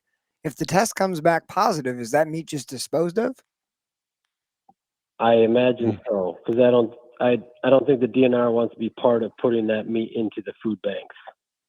But is that positive meat. Is that what's happening for sure? That's the way the program's supposed to operate, as far as I understand it. That makes sense. That process is supposed to leave it hanging until goes back to would you eat it? They get the results back. If they're negative, then they process it and send it to the food banks. Yep, that makes sense. I was just curious if you had a different. Yeah, that's my understanding. Well, I appreciate what you're doing, Mitch, because I truly believe that you're just trying to preserve hunting, and I am for that.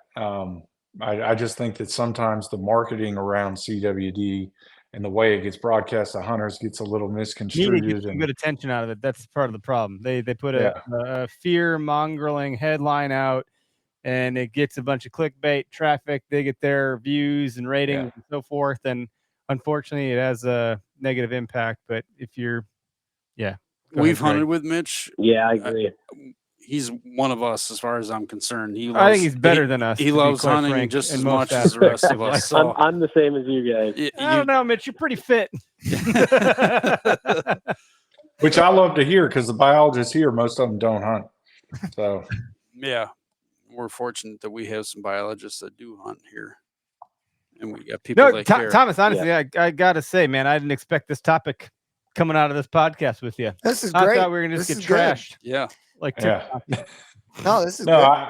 I have a lot of different sides. So This is a side I've not seen. This is a really. You're good... aware. I mean, we all have to be aware.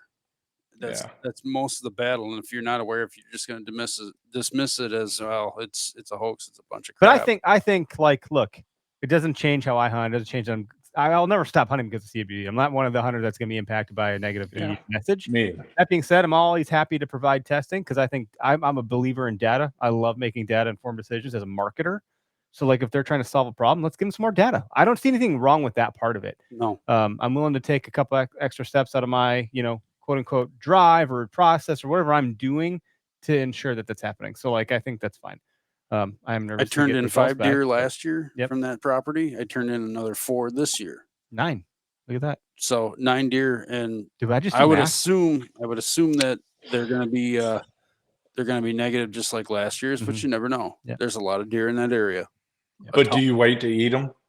Yeah, they're all packaged up and just waiting, and I do them all in freezer paper because it's cheaper than doing them in vacuum bags. I want to know, so I wait. I don't wait. I mean, like I'd be waiting forever on North Carolina, so I've already eaten.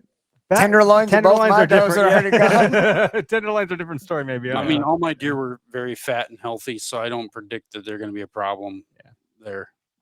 Yeah, you never know. Now, Mitch, thanks for calling into the hotline here. Yeah, man. Yeah, appreciate it, Mitch. Conversation, guys. I appreciate it. When you're willing to take a drive to Oconomowoc again, you let me know. You're welcome anytime. Yeah, we need to have you on again. Yeah, well, I'm open. All right, sometimes. All right, I'll talk to you soon. Talk soon. Appreciate it, guys. Have a good night. I appreciate you calling in, even though you're watching the kids and wanted to give some good information. So that was good. Thank you, Mitch. It's a little juggling act. Normally there's 2 of us here at night, but not tonight. We know it's challenging. Thank you. We know the challenge. See you, buddy. Part of our lives. Have a good one. You See ya. Well, And for the record, I am on to the second bottle. So you've gone to the solving the world's problems. One bourbon. I've gone to the rock gut whiskey. So. Yeah, I know you're gonna be live on TikTok tonight. Maybe you'll catch me live when I'm producing this. episode. Yeah. Getting primed for I tend to come down to the studio at night to work, and it's yes. We got some red stag up here I haven't tapped into yet. That's an interesting. Oh, that's good shit. That's good shit. Yeah, it's up there. It's up there on the shake. Don't touch the bar. It might fall.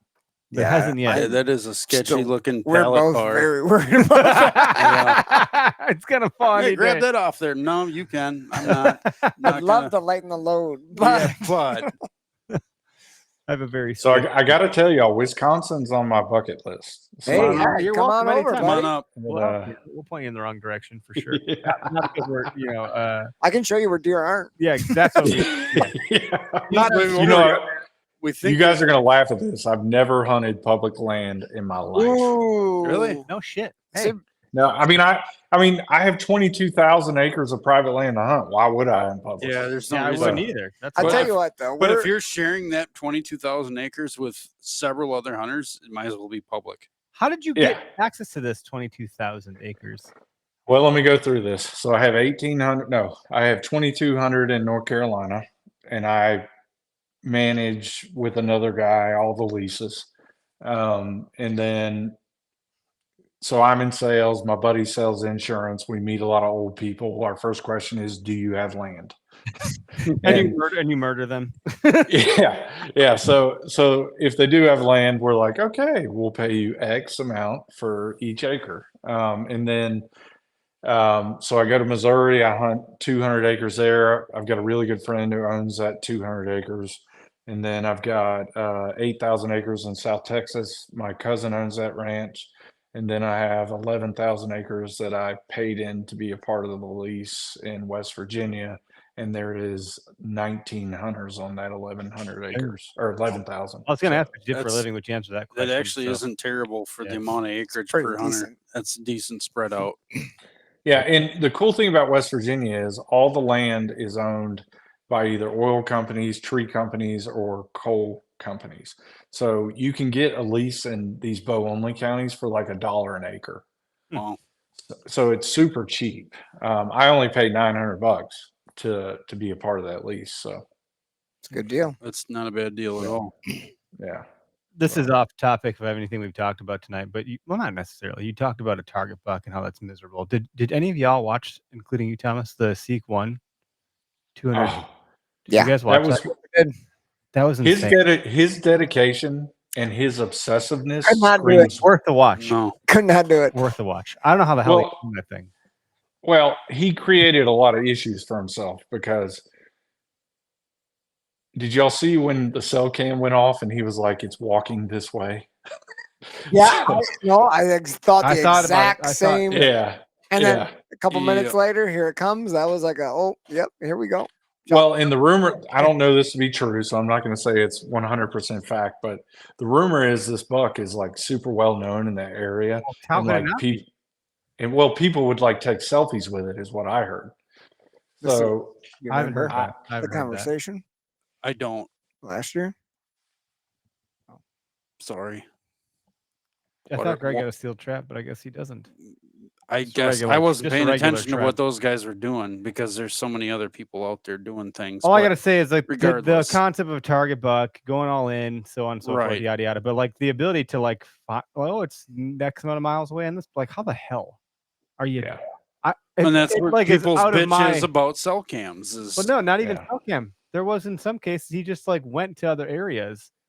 Yeah. And like how the like. Well, you know how he does it. He's not married. He doesn't have a girlfriend. This is this is the tactic. This is the tactic that we talk about once in a while. Yeah. Most people talk about tactics. The tactic is if you have time to devote, you will be more successful. He has 100%. You don't have the time. If none of us had to work a regular job, and this guy does to maintain life, and we could just go and hunt and go and fish and that's be happy, the advantage he actually has. Then we would be super successful. But the advantage is Lee is still an insanely driven guy. I'm not taking anything away from him. And it will also drive you to be better every time. Yes. And he's you amazing. Will hone your skill set much faster. That's why he's killing 200s every year. Yes. Yeah, he's compounding interest in hunting. Like he's 100%. He's a league above because time, dedication, skill. He's got it all. And with all of that, he gets better and better and better. Yeah. Like, and I feel like he's a really good person. He's a good person. That's what Bill said about him. Bill, he's like, you know what? Fuck Lee, because he was mad because he's such a good person. He seems like such a great guy, and then you talk to him, and he is a great guy. Better than you. Yeah, it's just a nice. But it was a cool. It was. Nice guy. I enjoyed watching it. I watched it late night. That was one of the reasons I said I was working. So I brought the laptop out, literally on my lap on the couch in the front room, and I was like, I'm gonna put this on. And then I eventually slowly closed the laptop and stopped working. Push it off to the side. I was all in on watching that shit. Yeah. Oh, it was incredible. It was cool. It was a cool story. The way he like got the story out of it was, I don't know how you capture all that to make that story. That's a whole nother challenge in and of itself. On top of the challenge that you're doing, to document that was like stupid good. So anyway, that's a whole nother league of all of that shit. Yeah, so Thomas, if you don't want to chase 200-inch deer in people's backyard, we can invite you out to no private, to Wisconsin public.